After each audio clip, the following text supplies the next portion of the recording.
Hi, my name's Sarah, and this is my sister Katie. And we just want to remind everybody that Morning Glory turns 30 years old. Oh my goodness, I can't believe it's 30 years. What's the story, Morning Glory? 30 years old. 30 years old, released October 1995. October 1995. And that's basically all you need to say about Morning Glory. I mean, Yeah. it's just such an iconic album. It does speak for itself. It's one of the defining albums of Britpop, The 90s. the 90s, British guitar rock music, and I would even go as far to say just music in general, Yeah. popular music in our modern era, if you Yeah. will, from like the 50s. It's just so defining in so many ways, Morning Glory. Yeah. I think one of the biggest things about Morning Glory, though, for Oasis is that it broke them in America. Yes. It made Yep. them global rock stars. global rock. Not just America, Superstars. everywhere. Everywhere. And it Yep. just Asia, South America. huge. In the Oasis fan base world, it's usually Definitely Maybe and Morning Glory that are critically acclaimed out of their whole discography. Oasis have a fantastic discography, I think, all the way up to their final album. But it's Definitely Maybe and Morning Glory that really shaped the band and helped shape music, Yeah. rock music, British rock music. But I find Definitely Maybe and Morning Glory they're different. They're like different directions From each other, you mean? from each other. Yeah. Like Morning Glory does have more of a refined, polished quality, Oh, yeah. whereas Definitely Maybe is a lot more raw. And I think Yeah. that's to do with the recording and I just think the song structures as well. Yeah, I think so. I've been listening to a lot of Oasis lately. Who hasn't with Yeah, their reunion tour, for sure. especially with us going. Yeah. And it's funny that you mentioned that, Sarah, because I specifically thought that the other day when I was listening to them on my commute to work. Definitely, maybe it's got a raw sound, and I feel like Morning Glory. You could just tell the record label had so much faith in them and that they put more money into production. I think. Yeah. And out there in like the YouTube universe, I've listened to a lot of Oasis fans and they prefer Morning Glory because of that more polished sound. Yeah. Personally, I am a Definitely Maybe girl. I think the rawness of Definitely Maybe is part of its charm. Yeah. But yeah, you can't deny I think Morning Glory with that, it has a wider appeal Yeah. than Definitely Maybe. And that's why it became this Yeah. international phenomena. Yeah, and I would maybe even argue Morning Glory has a bit of a more sound variety than Definitely Maybe. Yeah. Now that being said, Definitely Maybe does have, I mean, Married with Children is acoustic and they have the rock and roll sound, but Yeah, but like there's the melody structures of Morning Glory maybe Yeah. are a bit more diverse than Yeah. Definitely Maybe. yeah, Yeah. I just find Wonderwall, it's acoustic and everyone can sing along to. Well, not just acoustic, but it's acoustic bass everyone can sing along sure. to. Morning Glory, a bit more, dare I say, punk kind of raw definitely. edge. Yeah, yeah. No, like Definitely Maybe is ambitious. Morning Glory is confident, Yeah. but different. And Noel said about Definitely Maybe and Morning Glory. I can't remember where I heard this or read it, but he said that Definitely Maybe is about a rock band that's trying to make it, whereas Morning Glory is about a rock band that has made it. I wonder though if they realized, like, did Noel Gallagher realize just how big this album would become? I don't know. Because I don't know. man, this album just blew up. It Morning, did. It what's the did. story? Morning Glory is that album that every household had. Oh, yeah. Yeah. Yeah. It was so huge, this album. And what's interesting about Morning Glory, I find, and it's funny to say this through a lens of 30 years later, but it was not the only album, but one album that made indie rock big. Yeah. Which I know sounds funny now because Morning Glory, it's just so huge. Yeah. But it kind of paved the way for what Yeah. you hear in like the 2000s, like the Strokes, Black Rebel Motorcycle Club, the Killers. Yeah. Or like, Killers, yeah. that's all American. So like, I don't know, Kaiser Chiefs, Kasabian in the UK. Arctic Monkeys. Arctic Monkeys. Oh, that's a good one. Yeah. So again, it's funny because Morning Glory, you don't think indie rock, although it technically, I guess, was on more of an indie label, but at the time, like it was, and then it just exploded. And again, I just think that's exciting that it brought indie rock into the main charts. Other bands did that in the 90s as well, but I think this is one of those. You can't deny though, Morning Glory, What's the Story, Morning Glory, it's got to be like the biggest album of the 90s. Yeah, or close to it. Funny you mentioned that in terms of commercial success. What's funny is it didn't receive amazing reviews when it first came out, just because they were like comparing it to Definitely Maybe. But in terms of impact on the charts, it debuted at number 1 in the UK. Okay. First week sold 350,000 copies 1 week in the pretty UK. good. Spent 10 weeks at number 1. And I think this still holds true. It is the UK's 5th best-selling album of all time. I believe it. Is so I definitely believe crazy. It hit number 4 on the Billboard charts, which is really good. Yeah. And I was reading a few articles about Morning Glory throughout the years, because there was some articles where it's like, we're celebrating 10 years of Morning Glory, 20 years, and now 30 years. Yeah. And they mentioned 3 countries where the album did exceptionally well beyond the UK, Ireland, and the States. And the 3 countries are Canada, Sweden, and New Zealand. And I just thought Canada. that was, yeah, I was like, We love Oasis. We do love Oasis. We do. And I remember it being absolutely huge here. So shout out to any Swedes or New Zealanders listening in. Yeah. Apparently it did really well in these 3 countries. I thought that was kind of cool. Yeah. No, I believe it. Yeah. And Oasis with Morning Glory became so huge in the United States. And I know when I read Brett Anderson's, one of his memoirs, he mentioned one of the dreams of UK bands is to make it in the States, and most don't. But Oasis did with Morning Glory. And from the 90s, I think they were one of the few British bands to do that. I think so. The only other band I can think of is the Spice Girls that were that big. So just incredible what this album did for Oasis and for music in general. Morning Glory, I think it holds a special place in a lot of millennials' hearts, and for Katie and I too, because Morning Glory was our real introduction to Oasis. Oh yeah, definitely. Yeah. And I think for a lot of millennials, that was the case. Maybe not so much in the UK, because Definitely Maybe did do commercially quite well there, but it Definitely Maybe didn't really make a mark. Oh, internationally, I don't think here at all. No, in Canada. So I just distinctly remember being like 10 years old and listening to Wonderwall and Don't Look Back in Anger and those music videos, and it made me just get into Oasis and get into music. Yeah, definitely. And it's just such a great album. And as a huge Oasis fan, if you don't already know, Katie and I are big Oasis fans. As a huge Oasis fan, it's been a long time since I've listened to Definitely Maybe in full. I haven't done that since I was like a teenager. So in the last couple of weeks for today's episode, celebrating 30 years of Morning Glory, I did. And it's got its own kind of atmosphere. What's the story, Morning Glory, when you listen to it? It's got a great flow. And even some of like the bigger songs, like it just all works together. And I was listening to it on my drive to work. And I didn't realize every like 30 seconds to a minute, I caught myself singing along to the song. Like, you can't help it. You can't help it. You can't help it. I'm alone in my car and I'm just singing to every Morning Glory song. And I didn't even realize I was doing it. Like you get lost in this album. You do get lost in it. Yeah. It's just an experience. It is an experience. Yeah. So with that, let's go track by track of What's Classic the Story, track by track. Morning Glory. Track number 1, Katie. Hello. Hello. I think Hello is a great opener.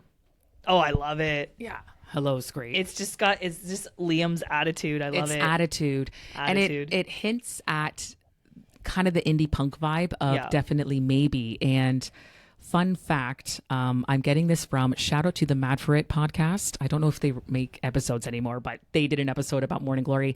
And one fact they mentioned about Hello was that Hello was originally supposed to be on Definitely Maybe. Oh. And I can hear that. Yeah. In the in the song.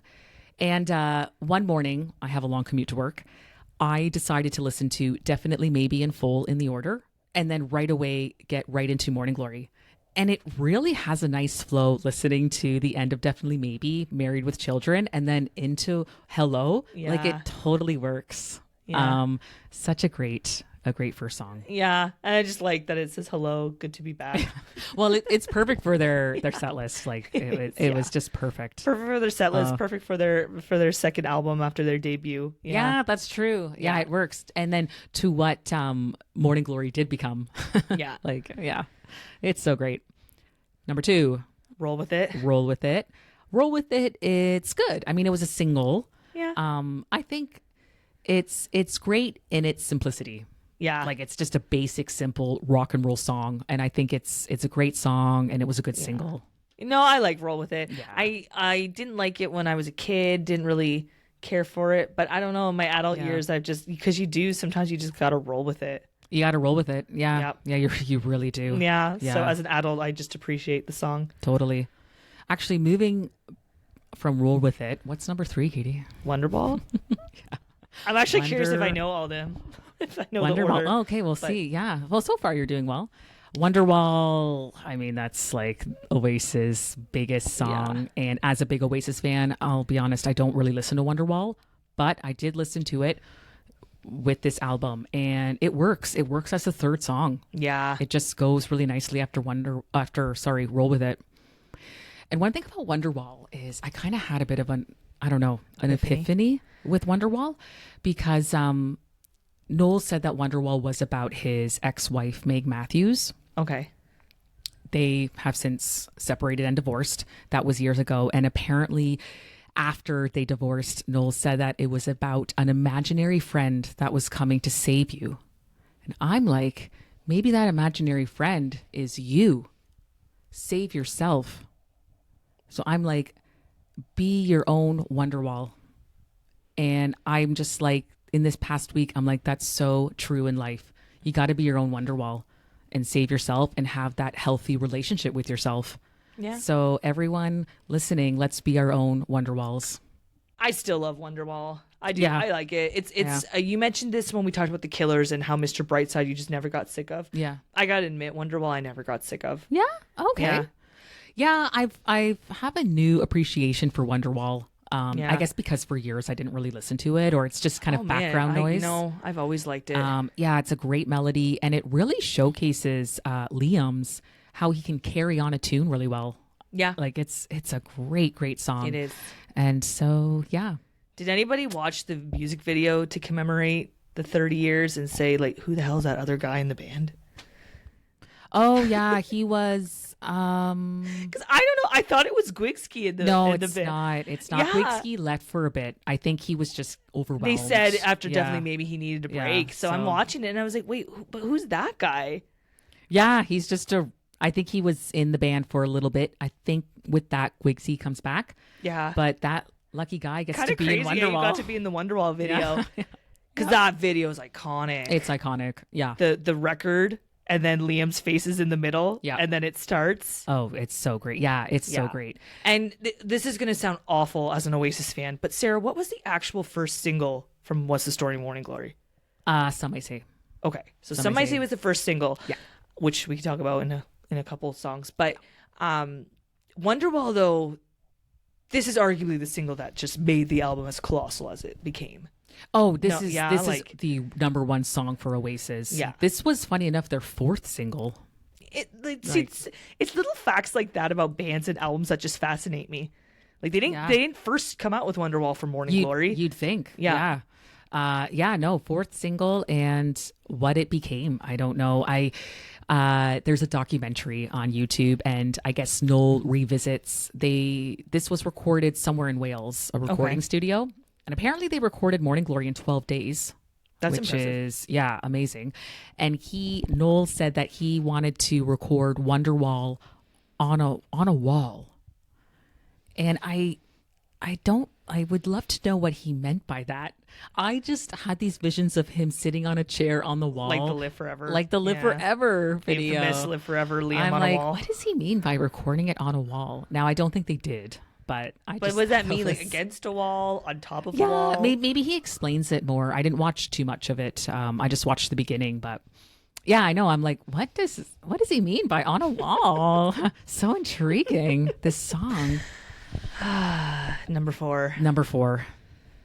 Don't look back in anger. I don't look back in anger. Don't look back in anger. For me, it's like your Wonderwall. Like I just never got sick of it. Yeah. Oh, I love Don't Look Back in It's Anger. Such I got a great goosebumps song. when they played it at the reunion yeah, show. Yeah. I Yeah. mean, it's kind of cool. It's Noel's introduction. I mean, Yeah. he does sing on like some B-sides, but this is his first single that it's all Noel. And he does such a great job. And Noel said in 95 that Don't Look Back in Anger. I had an epiphany about Don't Look Back in Anger as well. Sarah's Oasis Epiphanies. That's right. Noel in 95 said that Don't Look Back in Anger was, quote, about not being upset about the things you might have said or done yesterday. And I think Don't Look Back in Anger resonates with all of us and we sing it and there's nostalgia and emotion. And I think he's kind of saying in this, you'll have tough things in your life and some things you can't move on from, but you need to move forward. You need to move forward in your life. And there's that saying, don't look back, you're not going that way. And I'm like, damn, Noel, don't look back in anger. And I think that's why it hits us all so much emotionally. I know. Sarah's taking a self-help a self-help. What's the story? Morning Glory, self-help. Yeah, a self-help don't you think? route just this like, episode. Wow, yeah. No, it is. No, you know, and you I mentioned think that's that the impactfulness of it. that is what I think with the song is that saying, "Don't look back, you're not going that way." Yeah, exactly. Yeah. So you don't have to move on from these horrible things that happen in your life, but you have to move forward in your life. Don't look back in anger. Yeah, and I love that music video. That's Oh probably my one of my gosh. favorite Oasis music videos. Oh, that's such a great music video. Yeah. At the end with When his like and all the red girls glasses. wave. Oh yeah. Oh my goodness. Yeah. That's so good. Yeah. Hey Now. Hey Now, I think is it's not really talked about at all, but I think it's a good song and it's a fantastic driving song. Highly recommend. Yeah. And again, when you're listening to What's the Story Morning Glory in order, it really works between Don't Look Back in Anger, then it's Hey Now, and then is it the Swamp Song? The first Swamp Song? I think so. Yeah. Yeah. It's the instrumental. I think Swamp Song, they could have made that a bit longer. Like, it's a great tune, Yeah. you know? Yeah, because I believe it comes up twice in the album. It doesn't does. It does. But Swamp Song is a great introduction into Katie's favorite Oasis song. Some might say. Some might say. That's such a great song. Actually, circling back to our episode about the top 10 Oasis songs, I said this was Noel's favorite Oasis song. And some people have made comments that were you wrong? Yes, apparently I was. So some might say is Noel Gallagher has said that this song defines what Oasis is, which I think, that's a really good description of it. Apparently, according to our fellow listeners, Noel's favorite Oasis song is Supersonic. I don't know. Okay. But anyway, I'm like, this does kind of define what Oasis is Yeah. in the lyrics, Liam's delivery and how he sings. It's such a great song. Yeah. Yeah. I really don't need to say much more about it. I've No, talked there's about not it really being my much favorite. to say about it. And then we go into Cast No Shadow, which I never really thought much of. But again, it works really well on this album. And Is it about John Lennon being shot? I'm not sure. It's for Richard Ashcroft. They wrote it for him when he was like leaving the Verve or something. Oh. Yeah, dedicated to him or something. Yeah, it's about. Oh, I think I did see something about at the reunion show they dedicated it to Richard Ashcroft. Yeah. So this is for him. I think they're pretty good friends. The Oasis must and be, the yeah. Verve. Yeah. I guess they must be to dedicate a whole song I would think, him. yeah. But it's a good song. I never really thought much of it, but No, it's nice. Yeah. It's a pretty song. it is. She's electric. I mean, like She's it. Electric is fun, right? It is. It's fun. It's fun. It's catchy. The lyrics are fun. Yeah. It's just and songs as we've talked a lot in our podcast series, you don't realize when you're a kid what it means. Yeah. Like she's got one in the oven, but it's nothing to do with me. I didn't know what that meant when I was a kid. I had no idea. So Yeah. now I'm just like, is he dating like this kind of wild chick? And Oh, yeah. Yeah, I don't maybe meeting the family or yeah, something. yeah. No, Yeah. I like She's Electric. Oh, yeah. Yeah. It's good. Morning Glory. She's Electric works really well because it's such a fun song in between two more serious songs. Because I do find Morning Glory is more serious. Yeah. It's got like a punky, edgy vibe. Yeah. It's amazing. Kind of reminds me of like Head Shrinker.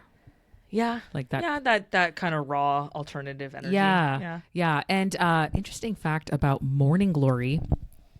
I guess it wasn't a single in the UK. It was released as a single in Australia, New Zealand, and Japan, and a radio single in Canada and the States. Oh. So if anyone's listening in from the UK, did you get the video? Because we had the video, and Oh, that was man, an such a awesome cool video. video. They must have. But I just assumed Such it a was cool a single video. in the UK. But yeah, that's such a good song. Then we move into Swamp Song again. Yeah, just a little snippet. Yeah, and then it goes into Champagne Supernova. Katie, I think we're the only two people on the planet That don't like that song? that are not into that song. Yeah. It's a fan favorite.